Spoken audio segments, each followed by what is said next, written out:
지금 세상에는 기후 변화로 인해서 많은 재앙들이 일어나고 있습니다. 자, 여러분, 이 기후 재앙이 우리에게 종말을 가져다 줄까요? 어떻게 생각하세요? 지금 세상 사람들은 두 부류로 나누어져서 이 부분을 심하게 논쟁을 하고 있습니다.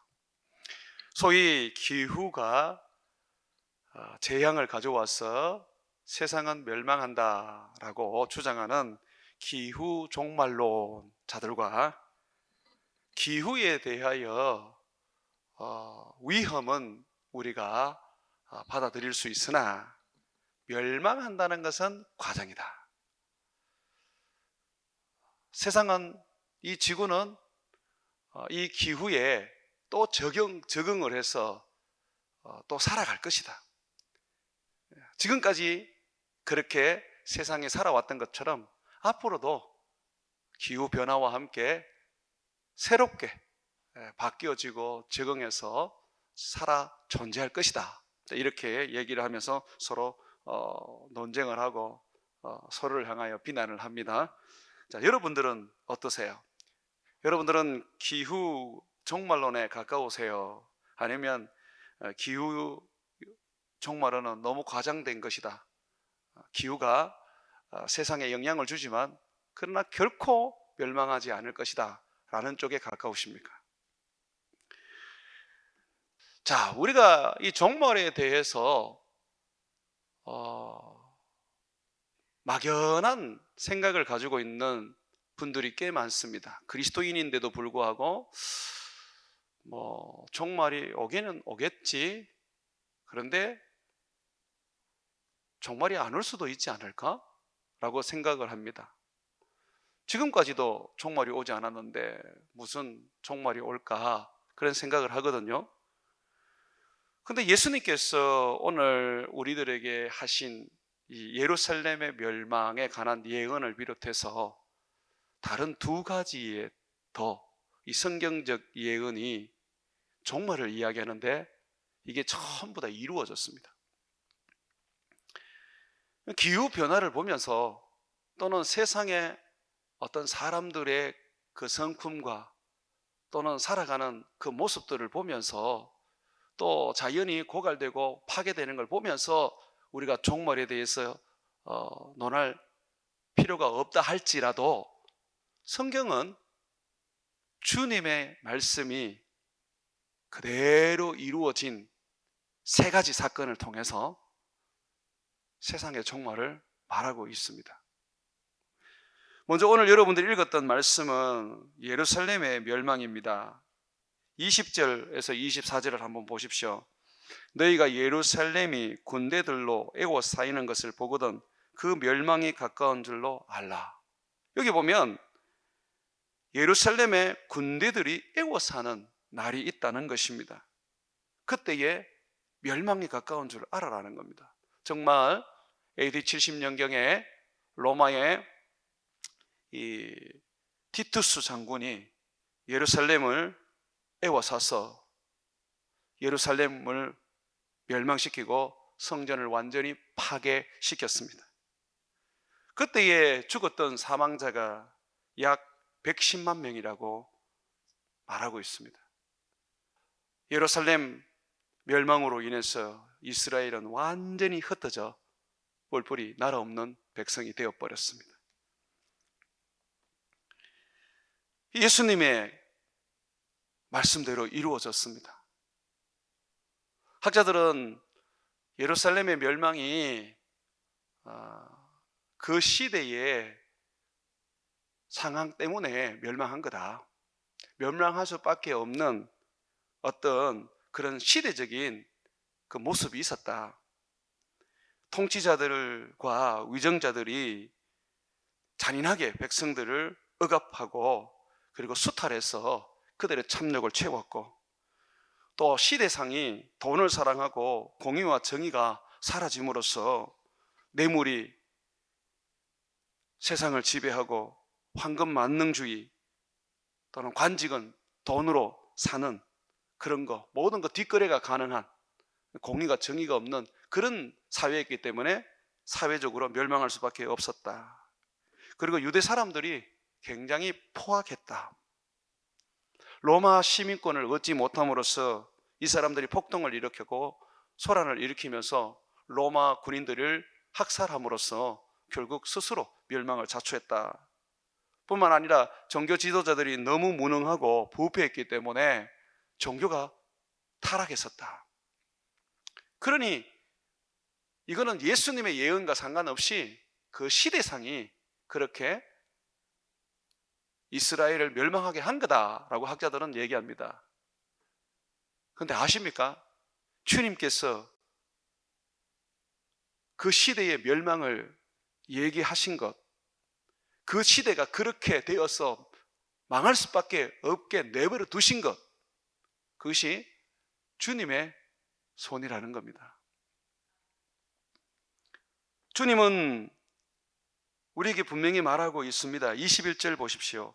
그때에 유대에 있는 자들은 산으로 도망갈 것이며 성내에 있는 자들은 나갈 것이며 촌에 있는 자들은 그리로 들어가지 말지어다. 실질적으로 이 예언의 말씀을 믿고 지켰던 크리스천들은 로마가 예루살렘을 에워쌌을 때에 다 도망을 갔습니다. 그래서 크리스천들은 거의 죽음을 당하지 않았다고 해요. 자, 이 날이 그죠? 예수님이 이렇게 말합니다.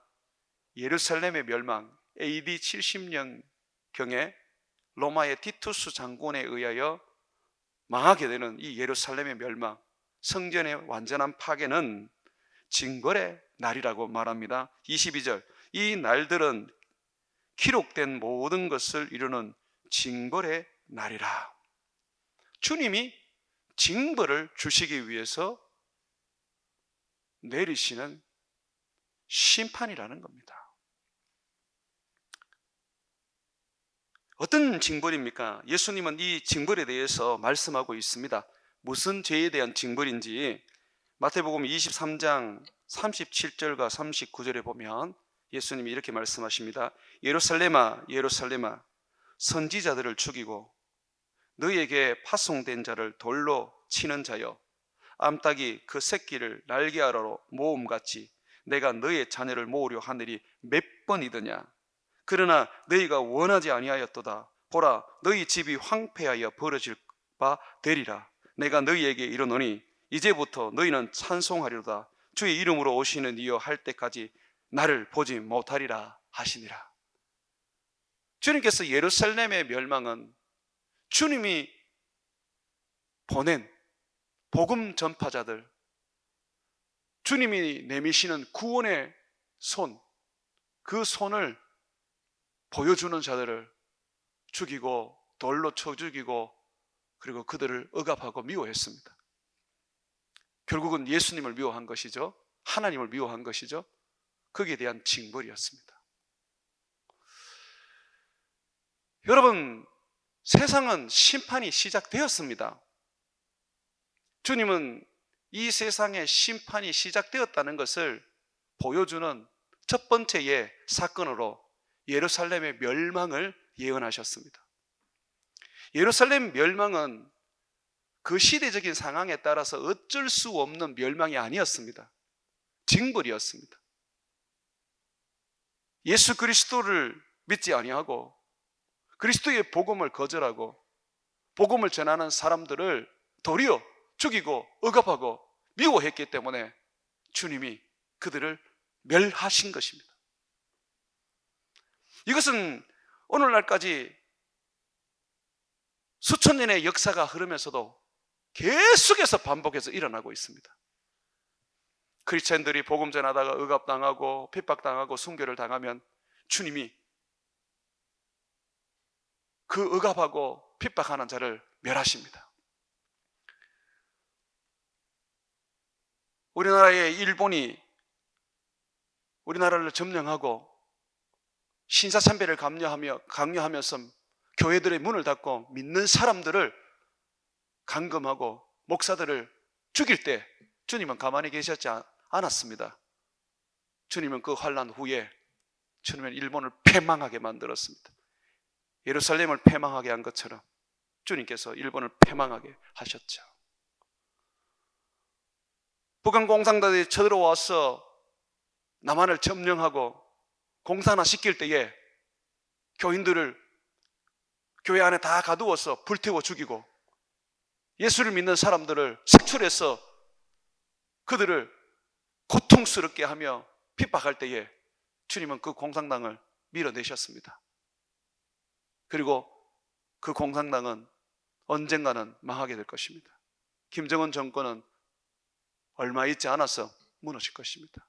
왜냐하면 예루살렘에 주님이 징벌을 하신 것처럼 주님은 자기 백성, 자기 교회를 피난하고 핍박하고 미워하고 괴롭히는 자들을 반드시 징벌하시는 겁니다. 예수님이 이 세상에 오신 이후로부터 징벌의 날은 시작되었습니다. 다시 말해서 심판이 시작되었다는 것입니다. 이것을 우리는 알아야 합니다. 이 심판은 주님께서 예루살렘 멸망으로부터 시작됨을 보여줍니다. 예루살렘의 멸망은 주님의 심판이 시작됐다는 걸 말하는 것이고 우리를 위한 징벌이 시작됐다는 것을 보여주는 것입니다. 이것이 언제까지 이어지느냐 하면 예수님이 재림할 때까지입니다. 25절, 27절 한번 보십시오. 이를 성신에는 징조가 있겠고 땅에서는 민족들이 바다와 파도의 성난 소리를 인하여 혼란정에 공고하리라. 사람들이 세상에 임할 일을 생각하고 무수워함으로 기절하리니 이는 하늘의 권능들이 흔들리겠습니다. 그때에 사람들이 인자가 구름을 타고 능력과 큰 영광으로 오는 것을 보리라. 주님이 재림하는 그날까지 주님은 자기 백성들, 자기 교회 그리고 자기가 보낸 전도자들을 위하여 보복을 하십니다. 징벌을 하십니다. 한번 역사를 더듬어 보십시오. 주님의 교회를 탄압하고 주님의 복음 전하는 자들을 억압해가지고 그 정권이 살아남은 정권이 어디 있습니까? 새로운 정권이 등장하고 새로운 정권이 등장하는데 그 등장하는 그 자리를 보십시오. 다 망하고 등장하는 것입니다. 중국의 시진핑이 황제가 되어서 얼마나 많은 지금 교회를 억압하고 박해하는지 모릅니다. 그런데 하나님의 징벌이 시작되었습니다. 지금 중국은 지금 가난해지기 시작하고 있습니다. 경제가 몰락하기 시작합니다.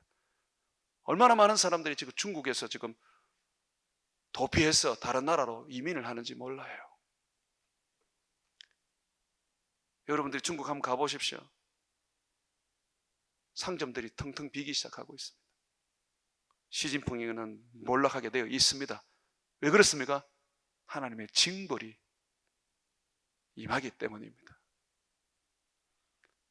하나님은 우리에게 복음 전하면서 고난받고 핍박당하고 미움당하는 채 살아라고 말하지만 주님은 우리에게 분명히 말합니다.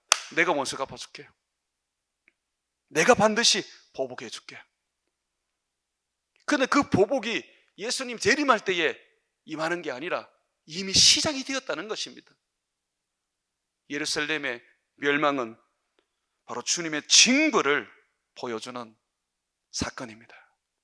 예루살렘의 멸망은 역사적인 사건이지 않습니까? 누구도 부정할 수 없고 부인할 수 없는 실제 일어난 일 아닙니까?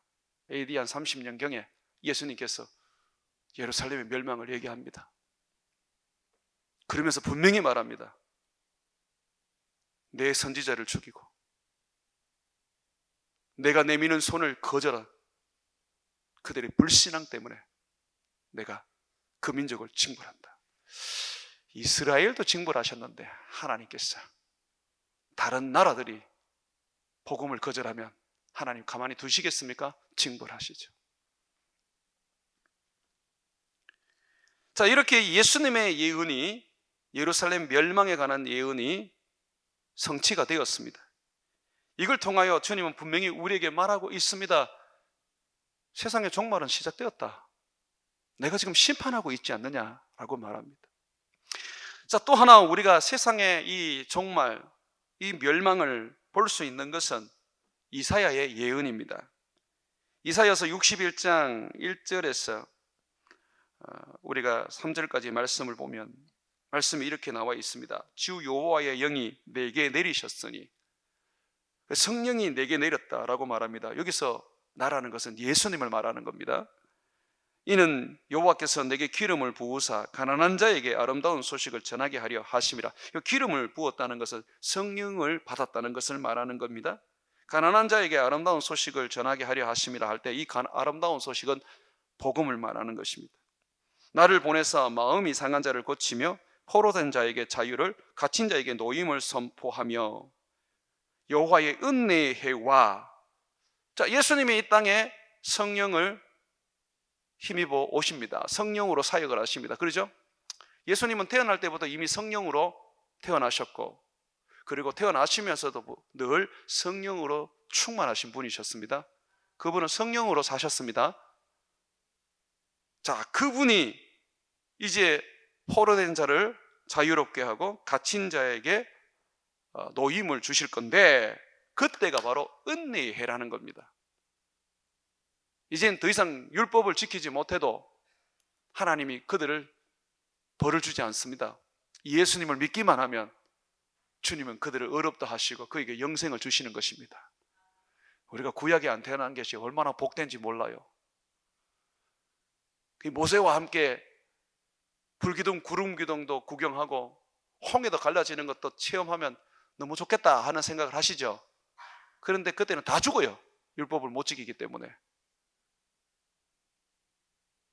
우리는 이 은혜의 해에 태어났기 때문에, 이 은혜의 시대에 태어났기 때문에, 그래서 예수님만 믿으면 하나님의 은혜로 구원을 얻는 것입니다. 은혜의 해이기 때문에 누구든지 예수님을 믿으면 성령이 부어지는 겁니다. 자, 그런데 이 은혜의 해가 또한 어떤 날입니까?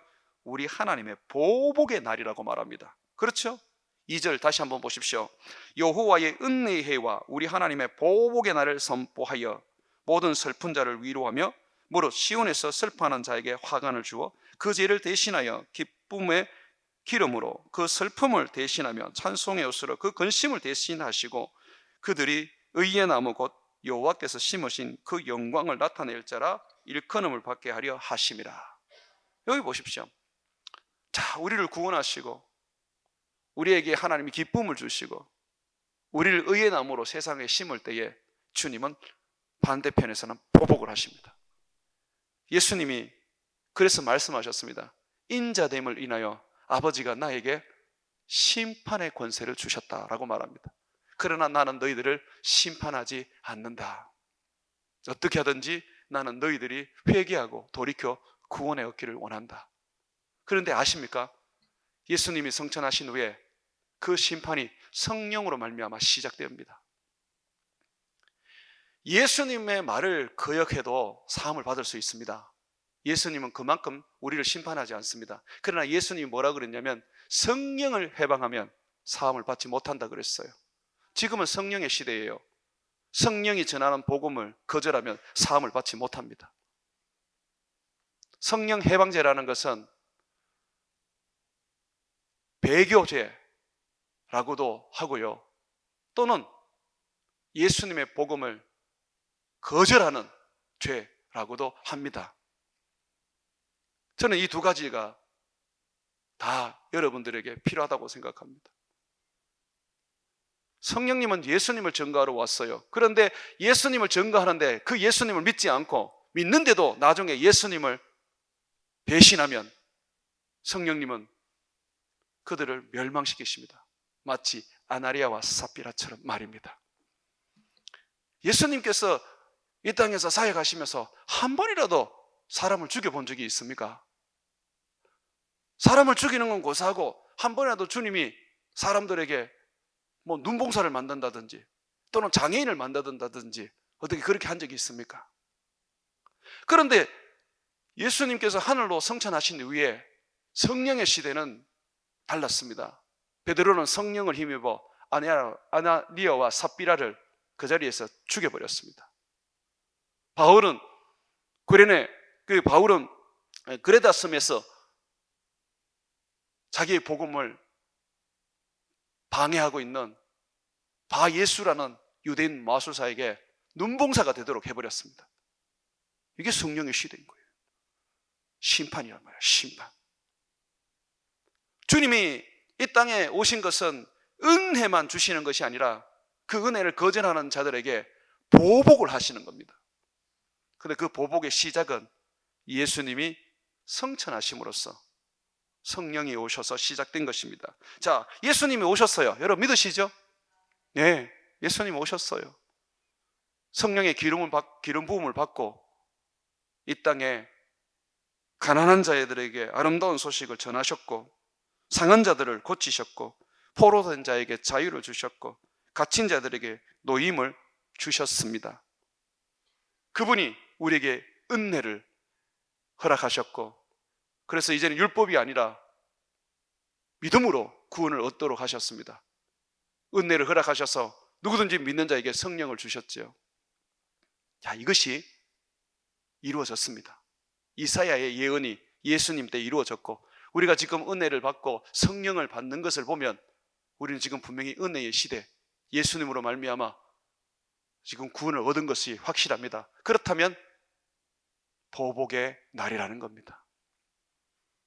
세 번째의 예언이 요엘 선지자를 통하여 주어졌는데, 요엘은 어떻게 예언을 하느냐면, 성령이 만민에게 부어지면, 어린아이든 어른이든 노인들에게 성령이 부어지면 그 성령으로 말미암아 누구든지 예언하게 되고 꿈을 꾸게 되고 그리고 환상을 보게 될 것이다. 그들은 구원을 얻을 것이다. 주의 이름을 부른다면. 그러나 그것으로 끝나지 않고 심판의 날이 함께 온다라고 했습니다. 그래서 이 베드로가 오순절날 성령을 받고 예언을 하면서 사람들에게 이 말씀이 이루어졌다고 선포를 했습니다. 이 베드로의 첫 설교가 실질적으로는 구원과 함께 하나님의 심판을 말했던 것이죠. 사도행전 2장 16절에서 21절에 보게 되면 나옵니다.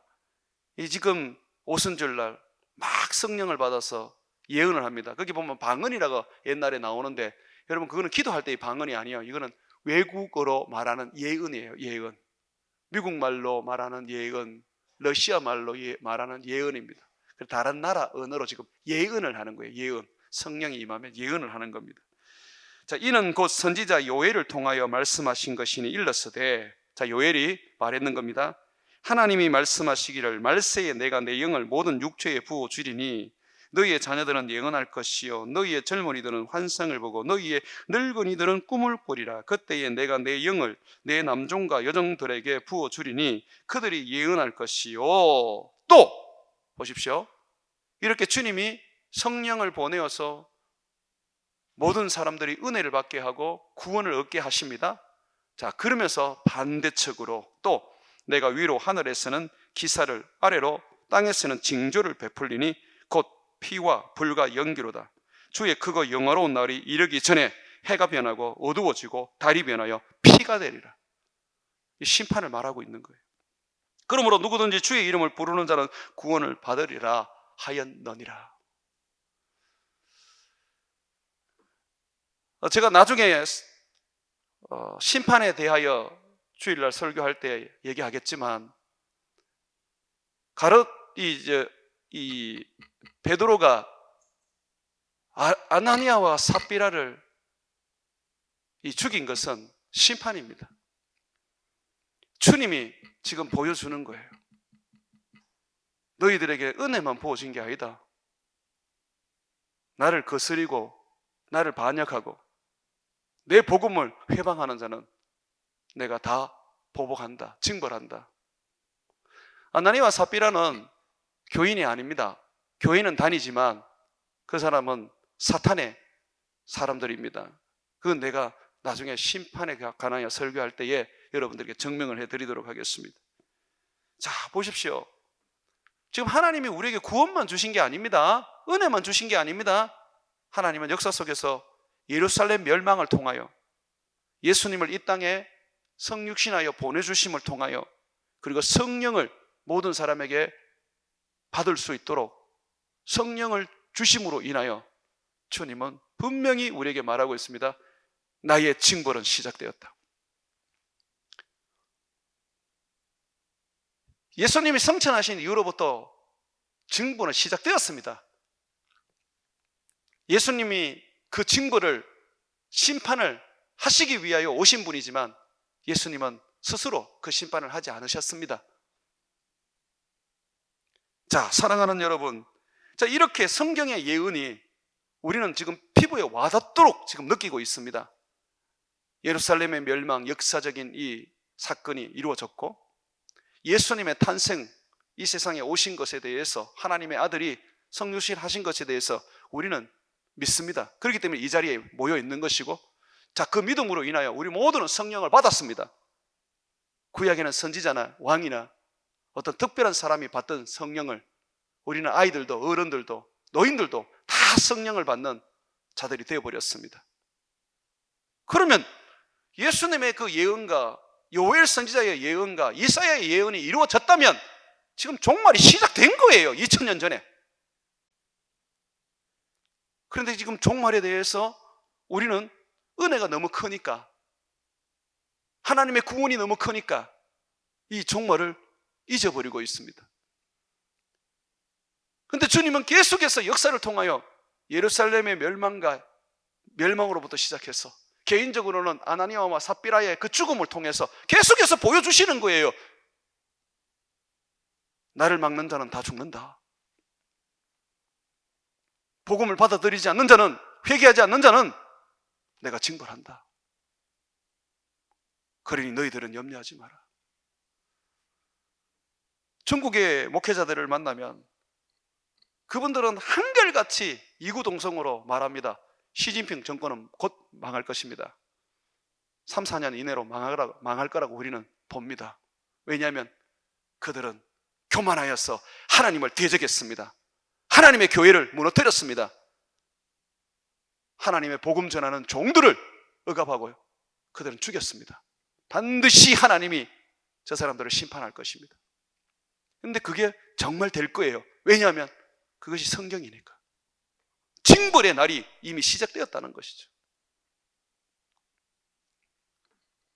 자, 이렇게 하나님의 이 징벌의 날이 예루살렘의 멸망으로부터 이제 우리에게 눈에 이제 주어졌는데, 그러면 우리는 어떻게 살아야 할까요? 주님은 이 징벌의 날에 우리에게 말합니다. 너희들은 성령으로 말미암아 은혜의 삶을 살아라.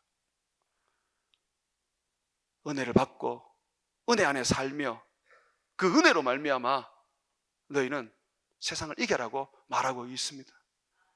우리는 심판을 받지 아니하고 심판에서 생명으로 옮겨진 자들입니다. 성령은 아무에게나 주어지는 게 아닙니다. 은혜는 아무에게나 주어지는 게 아닙니다. 교회 와서 엎드려 앉아있다고 해서 누구나 다 성령을 받는 게 아닙니다. 주님께서 구원한 자들, 그들에게만 성령이 임하고 은혜가 부어지는 것이죠. 자, 이렇게 우리가 성령과 은혜 속에 살면서 약속의 말씀을 붙잡고 믿음으로 살아야 합니다. 그 약속의 말씀이 뭡니까? 세상이 다 멸망될 때, 완전히 멸망될 때 우리에게는 주님께서 영원한 구원을 주신다는 겁니다. 부활의 몸을 주셔서 새하늘과 새 땅에서 영생을 누리며 산다는 것입니다. 먹고 사는 문제 없이, 사람들과 얽히고 설켜서 고통스럽게 사는 일 없이, 빈부의 차이 없이 주님이 주시는 은혜와 능력으로 산다는 것입니다. 한번 보십시오, 여러분. 예수님께서는 이 재난의 시대, 징벌의 시대, 은혜의 시대이기도 하죠. 우리가 어떻게 살아야 할지를 말해줍니다. 먼저 28절입니다. 28절에 보게 되면 이런 일이 되기를 시작하거든. 자, 예루살렘의 멸망을 너희 눈으로 보기 시작하거든. 아니, 예수님이 이 세상에 오신 것을 너희가 믿고 그것이 사실이라는 것을 알게 되거든. 성령이 너희에게 부어져서 너희가 예언하고 방언하게 되거든. 이렇게 말합니다. 일어나 머리를 들라. 너희 속량이 가까워왔느니라. 너희 속량이라는 것은 몸의 부활을 말합니다. 더 이상 병들고 썩고 그리고 죄로 살아가는 그런 몸이 아니라 예수님이 부활하신 그 몸처럼 우리는 영원한 영의 몸을 입고 죄도 모르고 우리 하나님을 기뻐하게 하시는 삶을 살아가는 인생을 살게 되는 겁니다. 자, 이러한 속량, 새하늘과 새 땅에 부활의 몸을 입고 우리가 들어가서 살게 되는 이 속량을 이제 가까워 온 거예요. 그래서 이렇게 말합니다. 이런 일이 되기를 시작하거든. 일어나 머리를 들라. 여기서 일어나 머리를 들라라는 말은 뭐냐 하면요, 이 일어나라는 말은 똑바로 서다 또는 주변을 정리하다라는 말입니다. 우리 보고 지금 엎드려 있지 말라는 것입니다. 자빠져 있지 말라는 것입니다. 주님의 보복이 시작되거든. 주님이 너희를 도우며 너희를 보호하며 너희의 원수를 갚고 있다는 것을 알고 당당하게 일어서서 머리를 쳐들고 살아라는 것입니다. 기가 푹 죽었어. 예수 믿는 것이 무슨 죄인 줄 알고 그냥 머리를 박고 살아가는 그런 인생 살지 말라는 겁니다. 하나님의 심판이 시작됐습니다. 하나님의 징벌이 시작됐습니다. 하나님의 보복이 시작되었습니다. 원수 갚는 건 내게 맡겨라. 너희는 원수를 위하여 기도하고 줄이거든 먹이고 헐벗거든 입혀라. 내가 원수 갚아줄게. 주님이 이 보복의 날에 원수를 갚아주십니다. 그러니 너희들이 이 힘겨운 세상 속에 너희를 억압하고 박해하고 탄압하는 세상 속에 그래 있지 마라. 당당해라. 이번에 캄보디아 선교를 우리 교우들이 갔다 왔습니다. 선교사님이 저에게 연락이 와서 목사님, 이번 선교팀을 통해서 저희 부부가 회복이 됐습니다. 그러더라고요. 그래서 뭐가 회복됐냐 그랬더니 목사님, 우리 둘이서 정말 열심으로 전도를 했는데 우리가 전한 것은 분명히 생명의 말씀인데 근데 그것이 튕겨져 나와서 우리에게는 돌이 되어버렸습니다. 그 돌을 맞고 나니까 너무 아팠습니다. 그리고 다시 복음을 전한다는 게 두려웠습니다. 움츠리게 되었고 그냥 자빠져 있었습니다. 그런데 이번 선교팀이 와서 함께 전도해주고 그동안 나에게 돌을 던졌던 사람들이 3가정이나 예수님을 영접하게 되었습니다. 저는 그걸 보면서 되는구나 라는 것을 깨달을 수 있었습니다. 그리고 큰 힘을 얻게 되었습니다. 목사님, 보십시오. 여러분들이 선교를 하러 갔을 때에 하나님이 어떻게 합니까? 그들의 머리를 들게 만듭니다. 일어서서 당당하게 소돔과 고모라를 향하여 걸어가서 복음을 외치게 만듭니다. 우리 단기선교팀이 갈 때 제가 파송 예배를 드렸어요. 그때에 유독 성령이 강하게 임재를 하셨어요. 그래서 선교를 가시는 분들 중에는 눈물을 가지고 가시기도 했어요. 왜냐하면 너무 큰 은혜를 주셨으니까. 근데 그 은혜를 주님이 그대로 가지고 가게 해서 그 캄보디아 깜봉잠에 붙게 만들었습니다. 그러니 여러분들, 우리가 있지 않습니까? 당당해야 합니다. 우리의 은혜는 사탄을 몰아내고 우리를 핍박하고 우리를 억압하고 우리를 거절하는 사람들을 변화시키거나 아니면 그들을 주님께서 징벌하십니다. 그러므로 주님 오늘 우리에게 말합니다. 얘들아, 머리를 들어라. 일어나서 당당하게 살아라. 선교를 하다 보면 때로는 어려운 일도 있고 사탄의 시험을 받기도 합니다.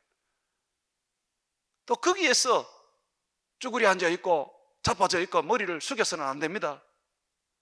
다시 주님의 은혜를 힘입어서 탁 틀어버리고 일어나서 머리를 들고 우리 주님을 찬양해 나가야 되는 겁니다. 제가 대구의 MBC 방송국에 신우회를 할 때였는데 거기에 한 기자가 예수님을 다시 영접을 하고 은혜를 받았습니다. 이 은혜를 받고 난 다음에 그가 이 기자 생활을 하는데 너무너무 어렵더라는 거죠. 유혹이 들어오고 또는 공격도 들어오고 심지어는 제보자라고 하면서 인터넷에 그 메일을 보내는데 그 메일을 열어보면 완전히 포로노고 그렇다는 거죠. 옛날에는 그걸 즐기기도 했는데 예수님을 믿고 난 다음에는 이 모든 것들을 이제 버리게 됐어요. 그런데 좀처럼 이 유혹을 이길 수가 없는 거예요. 그래서 이분이요, 그 MBC 방송국에 있으면서 복도를 걸을 때마다 손을 들고 걸었습니다. 막 손을 들고 걸었습니다. 그러니까 사람들이 너 왜 손 들고 다니냐고, 뭐 무슨 문제가 생겼냐고 라고 말을 하더라는 거죠. 그때 그분이 그런 얘기를 했어요. 나는 지금 주님의 손 잡고 다니고 있습니다. 아니면 내가 자꾸 죄를 짓습니다. 우리가 일어나서 고개를 든다는 것은 우리 주님을 바라본다는 겁니다. 여러분, 일어나 고개를 드십시오. 주님의 보복이 시작되었고 주님의 또한 은혜가 시작되었습니다. 그러므로 우리 주님 바라보고 우리 주님 재림 사모하고 우리 주님 은혜 구하고 살아가시기를 바랍니다. 자, 또 우리가 살아갈 때에 주님은 이렇게 말합니다. 징조를 볼 때마다 주님의 나라가 가까워왔다는 것을 알라. 믿지 않는 자들과 핍박하는 자들은 반드시 멸망할 것이로되 예루살렘처럼, 그러나 나를 믿는 자들은 다 영생을 얻게 된다는 것입니다. 29절부터 한번 보십시오.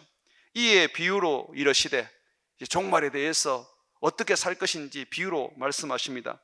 무화과 나무와 모든 나무를 보라. 싹이 나며 너희가 보고 여름이 가까운 줄 자연히 아나니 이와 같이 너희가 이런 일이 일어나는 것을 보거든 하나님 나라가 가까이 온 줄 알라. 내가 진실로 너희에게 말하노니 이 세대가 지나가기 전에 모든 일이 다 이루어지리라. 천지는 없어지겠으나 내 말은 없어지지 아니하리라. 입이 나면 여름이 온다는 것은 어린아이도 다 압니다. 여름이 되고 가을이 되어야지 과일이 맺고 수확할 수 있다는 거, 농사를 짓지 않아도 사람들이 다 합니다. 그것처럼 징조가 생기거든. 기후의 변화가 일어나고 곳곳에 전쟁이 일어나고 주를 믿는 사람들을 억압하고 박해하고 죽일 때에 하나님이 보복하는 것을 눈에 보거든. 너희는 주님의 날이 가까웠는 줄 믿으라고 말하고 있습니다. 사랑하는 여러분, 오늘날 많은 사람들이 지금까지 아무 일도 일어나지 않았다, 그러면서 종말은 있을 수 없다, 예수님도 재림하지 않는다 라고 하면서 우리들의 믿음을 조롱하고 미혹하는 사람들이 참 많습니다. 이것은 예수님의 제자 시대에도 마찬가지였습니다. 베드로후서 3장 5절과 7절에 보게 되면 먼저 이것을 알지니 말세에 조롱하는 자들이 와서 자기의 정욕을 따라 행하며 조롱하여 이르되 주께서 강림하신다는 약속이 어디 있느냐? 조상들이 잔 후로부터 만물이 처음 창조될 때와 같이 그냥 있다 라고 말한다는 것입니다. 그런데 왜 그렇게 말하느냐? 이건 사단의 말입니다. 이는 하늘이 옛적부터 있는 것과 땅이 물에서 나와 물로 성립된 것도 하나님의 말씀으로 된 것을 그들이 일부러 잊으려 함이로다. 하나님이 세상을 만드시고 우리 하나님께서 말씀으로 이 세상을 창조했다는 거, 그걸 다 그냥 잊으려고 하는 거라는 거죠. 그러면서 이렇게 말합니다.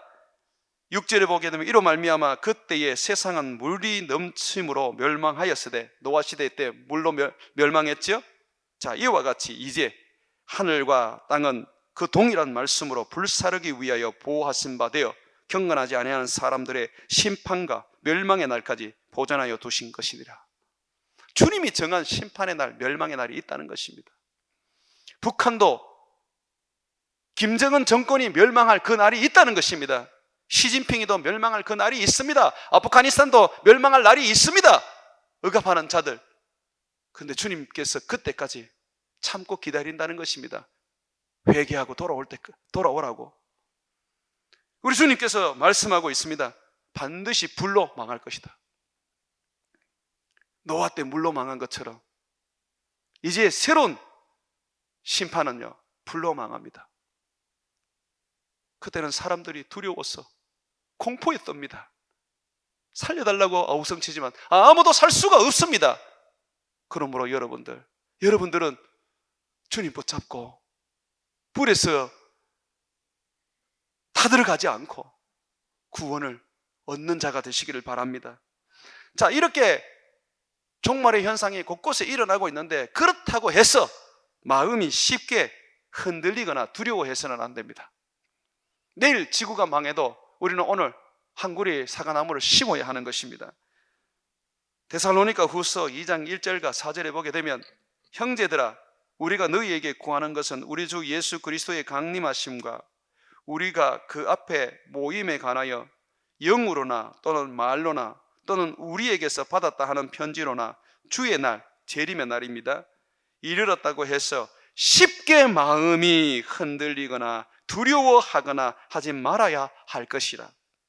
왜냐하면 누가 무슨 말을 하여도 어떻게 하여도 너희가 미혹되지 말라. 먼저 배교하는 일이 있고, 저 불법의 사람 곧 멸망의 아들, 마지막에 사탄이 지옥에서 풀려나서 멸망의 아들 하나 세웁니다.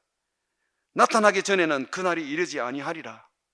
지금은요, 아직까지 그 멸망의 아들이 나타나지 않았어요. 그는 대적하는 자라 신이라 불리는 모든 것과 숭배함을 받는 것에 대항하여 그 위에 자기를 높이고 하나님의 성전에 앉아 자기를 하나님이라고 내세우느니라. 어떤 분들은 그런 이야기를 해요. 지금 미국의 어떤 기업가는 미국 정부의 말도 안 듣습니다. 자기 하고 싶은 대로 다 합니다. 심지어 그 기업이 달나라에 우주선을 보내어서 관광도 하고 사람의 머리에 칩도 심습니다. 그러면요, 어찌 보면 전 세계 네트워크를 가지고 있는 기업이 세상을 지배하는 멸망의 아들의 그 자리가 될 수 있습니다. 나라의 어떤 지도자가 아닐 수 있습니다. 그러나 분명한 것은 이 멸망의 아들이 등장한다는 것입니다. 그러니까 그때까지는 너희가 흔들리지 마라. 그러면 이 멸망의 아들이 등장하면 어떻게 됩니까? 잠시 미혹시키고 권세를 가지지만 예수님이 금방 나타나셔서 예수님이 그 사탄을 멸하시고 영원한 지옥에 집어넣어 버리신다는 것입니다. 자, 그리고 세 번째로 보게 되면 이렇게 말하고 있습니다. 여러분 34절 보십시오. 주님의 재림을 앞두고 이 종말의 시대, 징벌의 날 속에 우리는 이렇게 살아야 됩니다. 너희는 스스로 조심하라. 그렇지 않으면 방탕함과 술 취함과 생활의 염려로 마음이 둔하여지고 뜻밖의 그날의 덕과 같이 너희에게 임하리라. 주의하라는 겁니다. 정신 차리라는 겁니다. 이 날은 온 지구상에 거하는 모든 사람에게 임하리라. 그러므로 너희는 장차 올 모든 일을 능히 피하고 인자 앞에 서도록 항상 기도하며 깨어 있으라 하시니라. 여러분, 깨어 있어야 됩니다. 그런데 이 깨어 있는 것은 기도가 없이는 못 깨어 있습니다. 성경 읽어보십시오. 깨어 있으라는 말에는 반드시 기도가 붙게 되어 있습니다. 예수님은 마태복음 26장 41절에 겟세마네 동산에서 제자들에게 시험에 들지 않게 깨어 기도하라고 말했습니다. 깨어 있다는 것은 기도해야 한다는 겁니다. 에베소서 6장 18절에도 모든 기도와 간구를 하되 항상 성령 안에서 기도하고 이를 위하여 깨어 구하기를 항상 힘쓰며 여러 성도를 위하여 구하라고 말하고 있습니다. 지금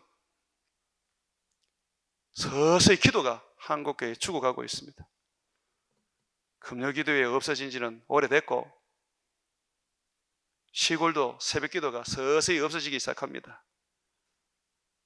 기도가 죽는 그날에 성도들은 영적으로 잠들게 되어 있습니다.